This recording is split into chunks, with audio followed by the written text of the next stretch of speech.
შემზარავი ტელედაპატიმრებების პირველი მსხვერპლი. დღეს მოგიყვებით უცხო ქვეყნის ჯაშუშად გასაღებული სიმონ კილაძის ისტორიას.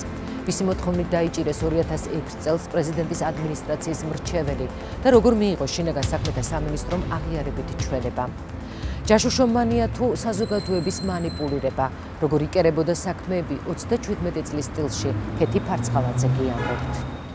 2006 წლის 28 მარტი იყო. დილით ადრე მოვედი სამსახურში. სადღაც 10 საათი იქნებოდა სპეცტელეფონით დამირეკეს, რომ ავსულიყავი გიორგი არველაძის მისაღებში. სამდივნოს უფროსმა შემაქო ჩემს მიერ გაკეთებული სამუშაო მოიწონა და მითხრა ასე გააგრძელეო. სიმონ კილაძე ყველაზე მძიმე სამუშაო დღეს იხსენებს. პრეზიდენტის ადმინისტრაციის მასმედიასთან და საზოგადოებასთან ურთიერთობის მთავარმა მრჩეველმა სამსახურის ხელმძღვანელობისგან მადლობა მიიღო. ამის შემდეგ საკუთარ კაბინეტში დაბრუნდა და მუშაობა გააგრძელა. კილაძე პრესის ანალიზს ამზადებდა. ამ უწყებაში ეს მისი ბოლო სამუშაო დღე აღმოჩნდა. საბერძნო პალატის ჩადენაში, დაშუქების ჩადენაში. რატომ რაში მიდევთ? რაიცა გამოგებინეთ რაში ჯერ რისთვის კაცო თქვენ ხელი მოაწერეთ პალატის ჯაშუშობის ჩადენისათვის მოაწერეთ. დაკავებთ. თქვენი დაკავების ოქრო. მე არ ვაწერ ხელს. რაში ჩავიდინე, რა პალატი ჩავიდინე, ვერ გავიგე. ჯერ მეგონა თითქოს ასე ვთქვათ რაღაც ხუმრობა. მე წარმოვიდგინეს დოკუმენტები, გამომიცხადეს რომ მე დაკავებული ვარ. მითხრეს ხელი მომეწერა დოკუმენტებზე, მე კიდე უარი განვაცხადა, იმიტომ რომ მე თვითონ არ ვიცოდი რისთვის მაპატიმრებდნენ, რატომ მაპატიმრებდნენ. კანცელარიაში კილაძის დაკავების პარალელურად მის საცხოვრებელ სახლში ჩხრეკა ჩატარდა. ჯაშუშობაში ბრალდებულის მეუღლე ყვება, რომ სამართალდამცველები ფულსა და ცეცხლსასროლ იარაღს ეძებდნენ, თუმცა ჩხრეკას ზედაპირულად ატარებდნენ.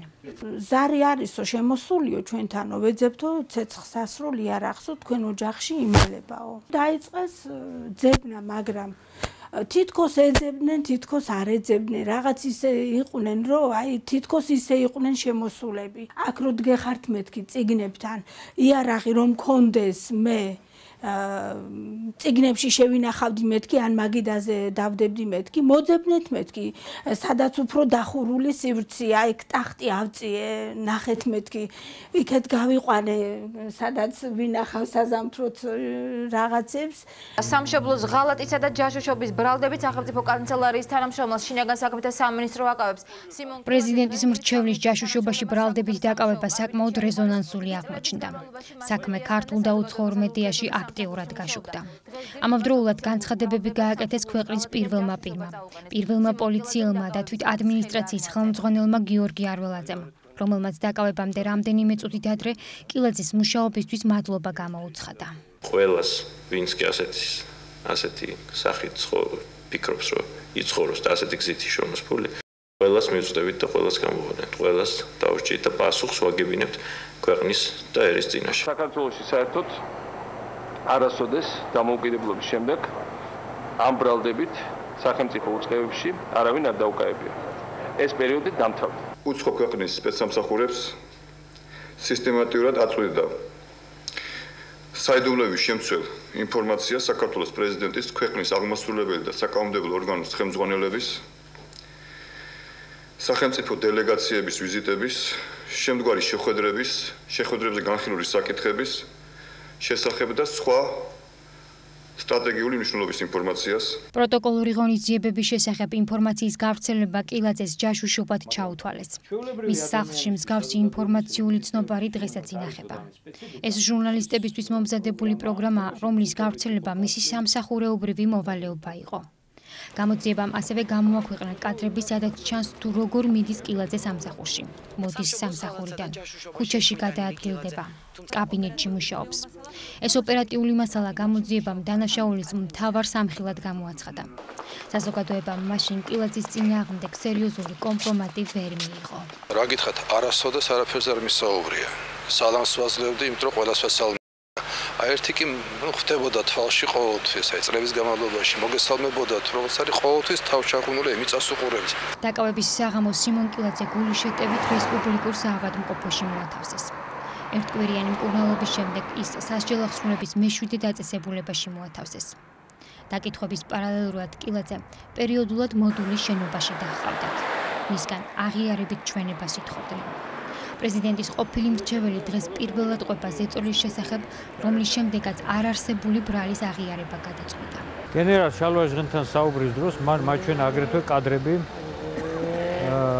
რომელშიც ჩემი შვილების სამსახურში წასვლა, ინსტიტუტში წასვლა, მოსვლა იყო გადაღებული. და ჩაილაპარაკა, რომ შენი თავი თუ არ გენანება, ცოლ-შვილი მაინც დაინანევა. მე უკვე მივხვდი, რომ მათ შეეძლოთ ყველაფრის გაკეთება. შალვაჟღენტი მაშინ კონტრდაზვერვის დეპარტამენტს ხელმძღვანელობდა.